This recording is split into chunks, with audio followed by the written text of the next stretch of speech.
OTV news Kannada ವಾಹಿನಿಗೆ ಸ್ವಾಗತ.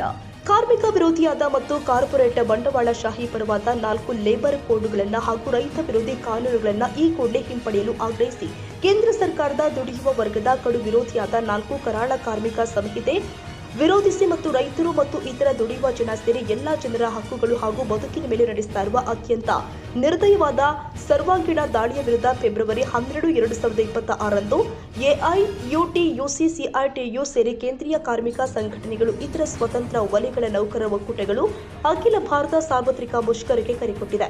ಎಲ್ಲ ಸಾರ್ವಜನಿಕ ವಲಯದ ಉದ್ಯಮಗಳು ಹಾಗೂ ಸಾರ್ವಜನಿಕ ಸೇವೆಗಳು ಆದ ರೈಲ್ವೆ, ಬಂದರು ಮತ್ತು ಹಡಗುಕಟ್ಟೆಗಳು, ಕಲ್ಲಿದ್ದಲು ಗಣಿಗಳು, ತೈಲ, ಉಕ್ಕು, ರಕ್ಷಣಾ, ರಸ್ತೆ ಮಾರ್ಗಗಳು, ವಿಮಾನ ನಿಲ್ದಾಣಗಳು, ಬ್ಯಾಂಕುಗಳು, ವಿಮೆ, ದೂರಸಂಪರ್ಕ, ಅಂಚೆ, ಪರಮಾಣು ಶಕ್ತಿ, ವಿದ್ಯುತ್ ಉತ್ಪಾದನೆ ಮತ್ತು ಪೂರೈಕೆ ಇತ್ಯಾದಿಗಳನ್ನು ಖಾಸಗೀಕರಿಸುತ್ತಾ ಭಾರತೀಯ ಮತ್ತು ವಿದೇಶಿ ಮೂಲದ ದೊಡ್ಡ ಕಾರ್ಪೊರೇಟ್ ಕಂಪನಿಗಳಿಗೆ ಕೇಂದ್ರ ಸರ್ಕಾರವು ಮಾರಾಟ ಮಾಡುವುದನ್ನು ಮುಂದುವರೆಸಿದೆ.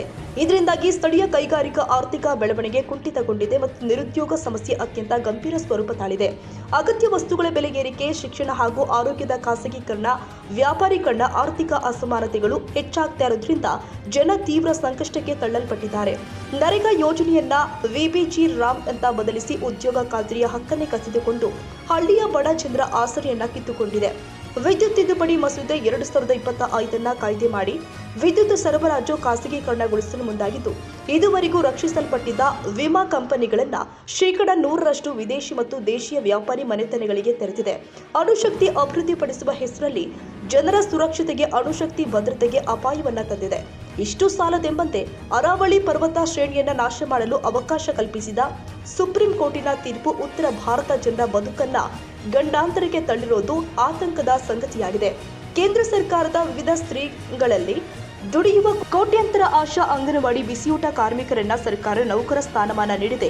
ಕನಿಷ್ಠ ವೇತನ ಹಾಗೂ ಪಿಎಫ್, ಇಎಸ್ಐ ನಿವೃತ್ತಿ ಪರಿಹಾರವನ್ನ ಒದಗಿಸದೆ ಬಿಡಿಗಾಸಲ್ಲಿ ದುಡಿಸಿಕೊಂಡು ಶೋಷಿಸಲಾಗ್ತಾ ಇದೆ. ಗುತ್ತಿಗೆ ಕಾರ್ಮಿಕರು, ನಿರ್ಮಾಣ ಕಾರ್ಮಿಕರು, ಬೀಡಿ ಕಾರ್ಮಿಕರು, ಗೃಹ ಕಾರ್ಮಿಕರು, ವಲಸೆ ಕಾರ್ಮಿಕರು, ಗಿಗ್ ಪ್ಲಾಟ್ಫಾರ್ಮ್ ಕಾರ್ಮಿಕರು, ಅಪಾರ ಸಂಖ್ಯೆಯ ಅನೌಪಚಾರಿಕ ಅಸಂಘಟಿತ ಕಾರ್ಮಿಕರಿಗೆ ಭದ್ರತೆ ಒದಗಿಸದೆ ನಿರ್ದಯ ಶೋಷಣೆಗೆ ಗುರಿ ಮಾಡಲಾಗಿದೆ. ಈ ಲೇಬರ್ ಕೋಡ್ಗಳಿಂದ ದುಡಿಯುವವರ ಬದುಕು ಬಂಗಾರವಾಗುತ್ತದೆ ಎಂದು ಮಾಧ್ಯಮದಲ್ಲಿ ತುತ್ತೂರಿ ಊದಲಾಗ್ತಾ ಇದೆ. ಮುಷ್ಕರದ ಹಕ್ಕನ್ನ ಕಸಿದುಕೊಳ್ಳುವ ಕಾರ್ಮಿಕರ ಸಾಮೂಹಿಕ ಚೌಕಾಸಿ ಹಕ್ಕನ್ನ ಮೊಟಕುಗೊಳಿಸುವ ನಿಗದಿತ ಅವಧಿಗೆ ಉದ್ಯೋಗದ ಮೂಲಕ ಕಾಯಂ ಸ್ವರೂಪದ ಕೆಲಸಗಳಿಗೆ ತಿಲಾಂಜಲಿ ಕೊಡುತ್ತಿರುವುದು, ದಿನಕ್ಕೆ 12 ತಾಸು ಕೆಲಸದ ಅವಧಿ ಹೆಚ್ಚಿಸಿರುವುದು ಮತ್ತು ಮಹಿಳಾ ಉದ್ಯೋಗಿಗಳಿಗೆ ರಾತ್ರಿ ಪಾಳ್ಯದಲ್ಲೂ ದುಡಿಸಿಕೊಳ್ಳಲು ಅವಕಾಶ ನೀಡುವ ಈ ಲೇಬರ್ ಕೋಡ್ಗಳು ಕಾರ್ಮಿಕರ ಆರೋಗ್ಯ ಭದ್ರತೆ ಬಗ್ಗೆ ಕಿಂಚಿತ್ತೂ ಕಾಳಜಿ ತೋರದೆ ತ್ಯಾಗ ಬಲಿದಾನಗಳ ಮೂಲಕ ಗಳಿಸಿಕೊಂಡ ಹಕ್ಕುಗಳನ್ನು ಕಿತ್ತುಕೊಳ್ತಾ ಇದೆ. ಒಟ್ಟಾರೆಯಾಗಿ ಬಂಡವಾಳಶಾಹಿಗಳ ವ್ಯಾಪಾರ ಸುಗಮಗೊಳಿಸುವ ಉದ್ದೇಶದಿಂದಾಗಿ 29 ಕಾರ್ಮಿಕ ಕಾಯ್ದೆಗಳನ್ನು ತಿದ್ದುಪಡಿ ಮಾಡಿ ಗರಿಷ್ಠ ಲಾಭ ಗಳಿಸಲು ಅವಕಾಶ ಕಲ್ಪಿಸಿ ಮತ್ತಷ್ಟು ಕಾರ್ಮಿಕರನ್ನ ಶೋಷಿಸಲು ಲೇಬರ್ ಕೋಡ್ಗಳನ್ನು ಜಾರಿಗೊಳಿಸಲಾಗ್ತಾ ಇದೆ. ಆದ್ದರಿಂದ ದೇಶದ ವಿವಿಧ ವಲಯಗಳ ಕಾರ್ಮಿಕರು, ನೌಕರರು, ಸ್ಟೀಮ್ ವರ್ಕರ್ಸ್, ರೈತರು, ಕೂಲಿಕಾರ ಪರವಾದ ಈ ಕೆಳಗಿನ ಬೇಡಿಕೆಗಳನ್ನು ಈಡೇರಿಸಬೇಕು. ಕಾರ್ಮಿಕ ಸಂಘಟನೆಗಳ ಜಂಟಿ ಸಮಿತಿ ಯಾದಗಿರಿ ಹಾಗೂ ಸಂಯುಕ್ತ ಹೋರಾಟ ಕರ್ನಾಟಕ ಜಂಟಿಯಾಗಿ ಕೇಂದ್ರ ಸರ್ಕಾರವನ್ನು ಒತ್ತಾಯಿಸುತ್ತೆ.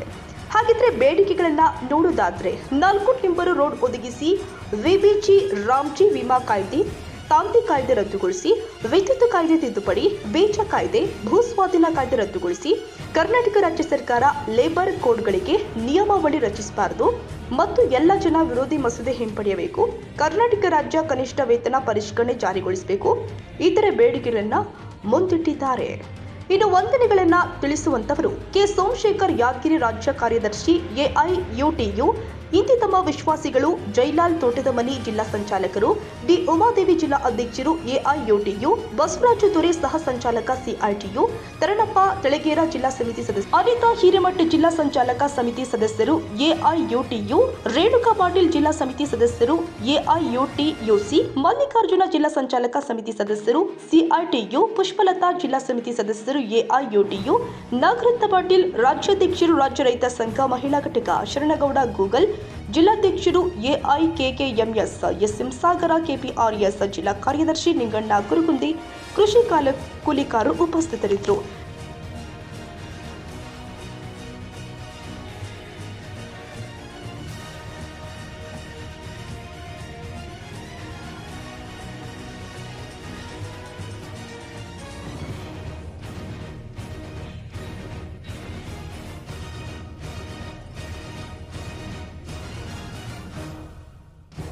ತಾಜಾ ಸುದ್ದಿಗಾಗಿ MTV ನ್ಯೂಸ್ 24/7ಗೆ ಸಬ್ಸ್ಕ್ರೈಬ್ ಮಾಡಿ ಮತ್ತು ಬೆಲ್ ಐಕಾನ್ ಅನ್ನು ಒತ್ತಿ ತಪ್ಪದೇ ಲಿಂಕ್ ಶೇರ್ ಮಾಡಿ.